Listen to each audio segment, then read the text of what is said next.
নাহমাদুহু ওয়া নুসাল্লি আলা রাসূলিহিল কারীম আম্মা বা'দ। তাই এদেরই মর্ম কথা হচ্ছে কুরবানি পেশ করা। ত্যাগ ভোগ নয়, ত্যাগ হচ্ছে ঈদের শিক্ষা। আপনি রমজান ধরেন, রমজানের শিক্ষাটা থাকে, আপনি সারাদিন না খেয়ে আছেন, আরে পরদিন বিমাশায় ছাতি ফেটে যাচ্ছে, বুক ফেটে যাচ্ছে, নামাজ রোজার হাকিকত বললে যে কথাগুলো মনে পড়ে, আপনি একাধিকবার করেছেন, তো কি হয়েছে যে পিপাসায় ছাতি ফেটে যায়, তারপরও পানি খাচ্ছেন, তাহলে কি শিখলো?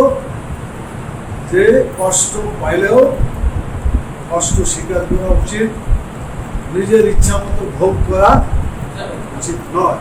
কিন্তু ওটা শিক্ষা দিয়েছে। আপনি ক্ষুধার্ত, ক্ষুধা লাগলে কি কষ্ট পাওয়া যায়, রোজার মধ্যে বিকেল বেলাতে একটু টের পাওয়া যায় নাকি বলেন, দুপুর পর্যন্ত বেশি টের পাওয়া যায় না, কিন্তু বিকালের দিকে টের পাওয়া যায়।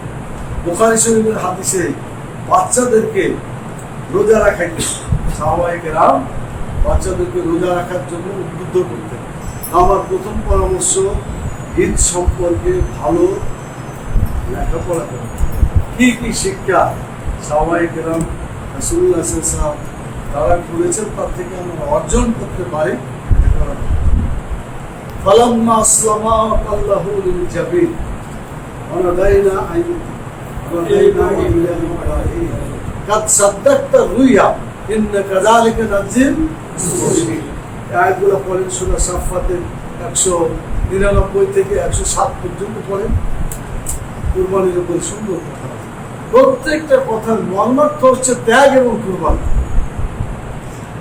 আমি আমার ছেলেকে গোশত খাওয়ার সবক দেব, ভোগবাদী করে দেব, ত্যাগের শিক্ষা নাই, এই জাতি কোনোদিন ইসলামের পথে দাঁড়াতে পারবে না যদি ত্যাগ এবং কুরবানিকে ভোগে রূপান্তরিত করে। আল্লাহ তো ভোগ করার জন্য এটা বলে নাই, এটা ত্যাগ এবং কুরবানি শিক্ষার জন্যই এটা পেশ করেছে। এই শিক্ষাটাই দিতে হবে। অবশ্যই এর মানে আপনি খাইতে পাবেন না, খান, খাইতেও বলেছে, কুরবানির গোশত আল্লাহ খাইতেও বলেছে, তো খায়া তো কিছু তো রক্ত হবে। আপনার গোশত খাইছেন না, খান নাই, খাইছেন ভালো, আবার কিছু জমাও রাখছেন, এই জমা রাখারও হাদিস আছে, 3 দিনে শেষ করারও কথা আছে।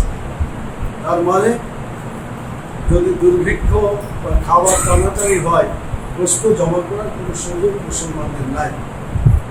আর যদি সবাই ঠিকঠাক থাকে তাহলে ইচ্ছে করলে আপনি জমাও রাখতে পারেন, এই সুযোগও হাদিসে দেওয়া হয়েছে। এখন এই যে গোশতগুলো আমরা খাচ্ছি, গোশত খাওয়ার পরে আমার শরীরে যে রক্তটুকু হলো, এই রক্তটুকু কোন খাতে ব্যয় হবে বলেন? বলবেন না? গোশত খালে শক্তি হয় কিনা, রক্ত হয় কিনা, এই জন্য ডাক্তারের গোশত দিয়ে খাইতে বলে যে গোশত খাবে না। তো এই ত্যাগ এবং কুরবানি সামনে রেখে যদি আপনি খান, তাহলে ওই যে আপনার শরীরে রক্ত হলো, গোশত খেয়ে যে রক্তটা হলো, এই রক্তটুকু আল্লাহর আইনকে বাস্তবায়ন করার জন্য, ব্যয় করার জন্যই আপনি শক্তি সঞ্চয় করলেন। কথা বুঝাইতে পারলাম? আমরা তো কাম করি, খাই ভালো কিন্তু কামে নাই। এই আমাদের আজকে শিক্ষা নিতে হবে, কুরবানি থেকে আমাদেরকে শক্তি সঞ্চয় করে ইসলামের পথে শক্তি ব্যয় করতে হবে, এবং সেই শক্তি দিয়ে বাংলাদেশের জাহেলিয়াতকে উৎখাত করতে হবে এবং হককে বিজয়ী করতে হবে। এটার নাম হচ্ছে সত্যিকার ঈদের শিক্ষা। আল্লাহু আকবার, আল্লাহ সবচাইতে বড়, আল্লাহর আইন সবচাইতে বড়, আল্লাহর সার্বভৌমত্বকে প্রতিষ্ঠা করার জন্য সবচাইতে গুরুত্ব দিয়ে কাজ করতে হবে। এই জন্য আল্লাহু আকবার, আল্লাহু আকবার, লা ইলাহা ইল্লাল্লাহ, আল্লাহু আকবার, আল্লাহু আকবার, আলিল্লাহ। এই তাকবীরের শিক্ষা হচ্ছে আল্লাহ সবচাইতে বড় হবে, আল্লাহর আইন সবচাইতে বড় হবে, আল্লাহর বিধান সবচাইতে বড় হবে। আমার তৌফিক ইল্লা বিল্লাহ। সুবহানাকা আল্লাহুম্মা ওয়া বিহামদিকা আশহাদু আল লা ইলাহা ইল্লা আনতা আস্তাগফিরুকা ওয়া আতুবু ইলাইকা। আসসালামু আলাইকুম।